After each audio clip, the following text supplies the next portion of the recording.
Sejam bem-vindos ao Realidade Rasgada. Nesse vídeo de hoje eu vou falar sobre um tema que na realidade eu não queria nem ter que fazer um conteúdo sobre isso, que eu acho que já é um assunto que já mais do que passou da hora de não existir mais, né? Vou falar hoje sobre racismo. Na realidade eu vou falar sobre situações que alguns exemplos que eu passei, que eu presenciei, e outros de conversas, debates sobre algumas situações que aconteceram, né, na vida de uma maneira geral, de notícias, enfim. O primeiro exemplo foi de uma situação que eu cheguei, tinha um rapaz com o pé preso no bueiro. O rapaz era um vendedor ambulante, né? E nós chegamos, ele estava com o pé preso no bueiro, né? Rapidamente, quando a gente identificou o pé que estava preso, eu percebi que tinha uma tornozeleira, né? Então a gente identificou que o rapaz era um ex-presidiário. Na realidade aqui, a questão aqui, não vou entrar no mérito que o cara fez, isso aí não vem ao caso. Na realidade o que eu quero dizer é que o rapaz era um rapaz preto, né? E ele estava, né, com o pé preso, e eu percebi que ele realmente estava machucado, ele não estava sangrando nem nada. A lesão foi mais ou menos na região do calcanhar, né? Nós retiramos o pé dele.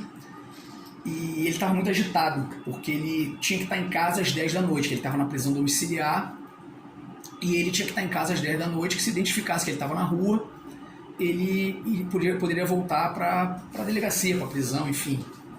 Ele estava muito agitado, estava muito nervoso com isso, e ele não conseguia nem encostar o pé no chão, ele realmente estava machucado.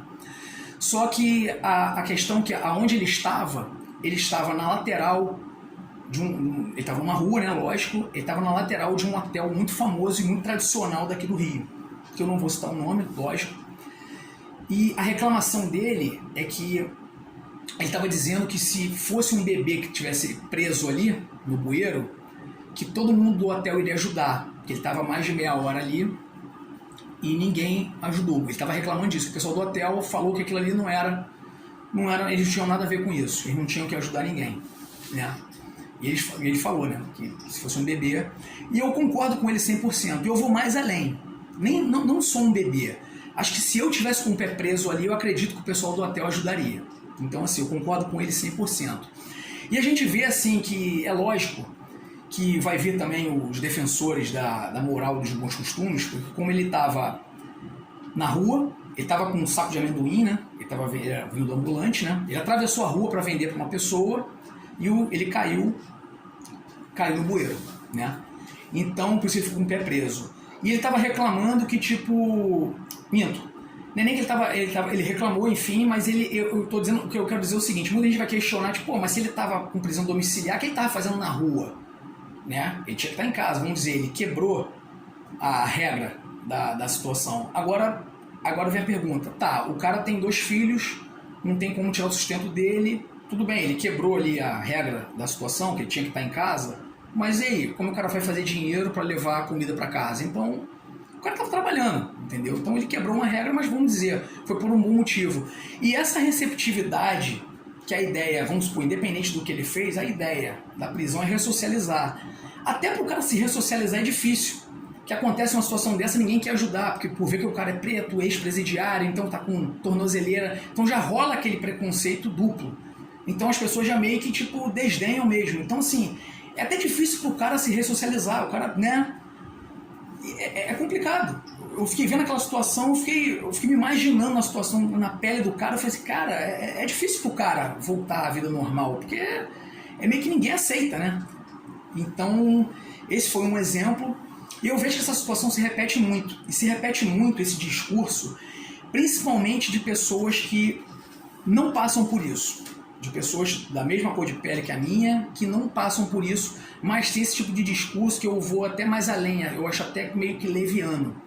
E isso aconteceu recentemente, quando acho que era congolês, né, que foi espancado na Barra, né, no quiosque, que ele foi, né, cobrar, aquela situação que ele foi cobrar, que ele foi mandado embora do quiosque, ele trabalhava lá, e ele foi cobrar, né, os direitos dele, o dinheiro que o cara devia a ele, e ele foi linchado.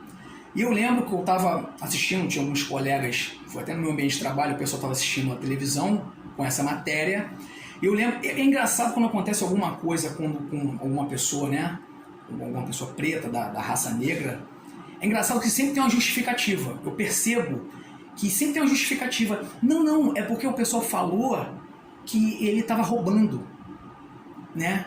Aí teve um rapaz que falou lá que assim, não, mas que na praia eles fazem isso. Eles contratam seguranças, sei lá, Leão de Chácara. Ele falou, deu um exemplo assim, que eles falam que o cara é assaltante, tá roubando pra ninguém se meter. Porque a partir do momento que fala que tá roubando, aí então pode espancar. É mais ou menos nesse sentido.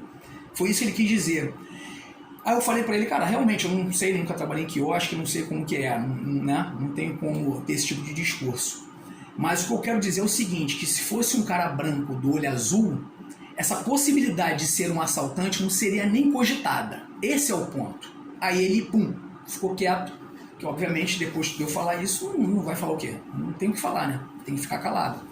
E eu lembro também, naquele caso aquele segurança que morreu asfixiado, o George Floyd, aconteceu a mesma coisa. Dois colegas também no mesmo ambiente falando que um deles com olho verde, da minha cor também. Não, eu acho que isso não é... Eu acho engraçado, acho curioso isso, a pessoa opinar de uma parada que ela nunca viveu e não vive e nunca viveu. Tipo, cara, você não tem que opinar. Você não tem uma opinião formada sobre isso. Você não passa por isso. Ponto. Acabou. Se eu não passo, eu não falo. Minha premissa é essa. Ele falou que não, ele achava que não era racismo, que, né, que no caso do George Floyd, não era racismo, aconteceu ali, foi uma fatalidade. Aí eu falei, cara, você é um cara branco do olho verde, você não tem que ter opinião formada sobre isso. Acabou. Ponto. Da mesma forma que eu também não tenho que ter uma opinião formada sobre isso. Não adianta, nada vai justificar, não tem justificativa, mas as pessoas sempre procuram justificativas sobre esses fatos. Da mesma forma que na mesma época, num grupo de WhatsApp, sobre esse caso do George Floyd, eu lembro que um amigo no grupo, um cara nascido e criado na Zona Sul, branco, olho verde também, se bobear, acho que ele nunca pegou um ônibus na vida, ele falou a mesma coisa. E quando eu comecei a falar exatamente esse discurso, ele como um cara, né, inteligente, bem articulado, ele falou que ele é contra essa situação de lugar de fala. Porque ele é um cara que isso não... Ele diz que esse lance de lugar de fala não pode ter peso. Olha o nível do absurdo. Que ele já leu ele já leu 50 livros sobre racismo, então ele acha que essa situação do George Floyd, ele achava que não tinha nada a ver com racismo, que ele foi uma fatalidade, ele começou a justificar lá. Eu falei, meu camarada, você falou que leu 50 livros, você pode ter lido 200 livros, cara. 200 livros. O seu discurso nunca vai ser igual a quem passa por isso, quem passou e passa por isso todo dia, literalmente na pele, quem sofre com isso, literalmente na pele. Então, você pode falar o que você quiser, cara. O seu discurso, para mim, não tem o menor peso. Não tem o menor peso. E isso vai ao encontro de uma mesma situação, um debate numa festa, que tinha de uma garota, um rapaz preto, né? E estavam discutindo, eu não lembro exatamente qual era a situação, mas chegou no tema de abordagem de rua. E eu lembro que ele perguntou, isso me chamou muita atenção, e até me assustou.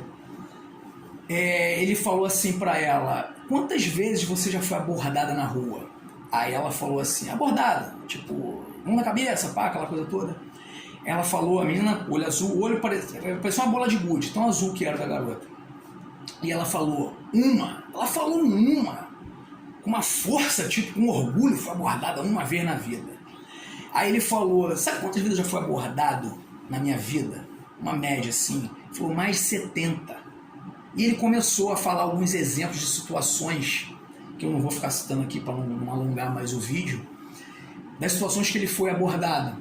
Então eu fico pensando assim, ela obviamente começou a gaguejar, não tinha o que falar, e naquilo ali eu refleti na mesma coisa, ele falou aquilo ali, eu comecei a refletir, eu falei, cara, eu nunca fui abordado na rua. E olha que, eu já andei, muito noitada, de madrugada na rua, nunca tomei uma enquadrada dessa. Então assim, será o que é isso? Será que é azar dele, sorte minha? Será mesmo que isso não existe? É uma coisa da cabeça dele? Então assim, eu acho que a intenção desse vídeo aqui é um vídeo mais reflexivo, que é uma situação que já passou mais do que da hora de acabar, e foi o que eu falei, esse tipo de discurso se repete sempre com pessoas que literalmente nunca passaram por isso, não têm a menor ideia do que é isso, né? Desse tipo de preconceito. Então, da mesma forma que... Quem fala que isso não existe, meu amigo, realmente eu encaro isso até com uma certa... é um discurso leviano. Eu acho que não tem outra palavra. Eu não vou nem falar só de empatia, falta de empatia. Eu acho que é mais além. Eu acho que é até mais pesado. Porque falar que é falta de empatia fica muito leve numa situação tão grave dessa, né? Que acontece sempre. Eu vejo as pessoas repetindo os mesmos discursos. Então, a ideia desse vídeo é mais no intuito da reflexão, para que todo mundo, cara, que possa ajudar todo mundo que pensa dessa forma e que mude esse pensamento. E que mude o mais rápido possível, que pessoas sofrem com isso, pessoas morrem por causa disso, até hoje. Então isso já passou mais do que da hora para isso acabar. Então a intenção desse vídeo é essa, beleza? Então quem gostou desse conteúdo, compartilhe muito esse vídeo, se inscrevam no canal, curtam muito esse vídeo e até a próxima.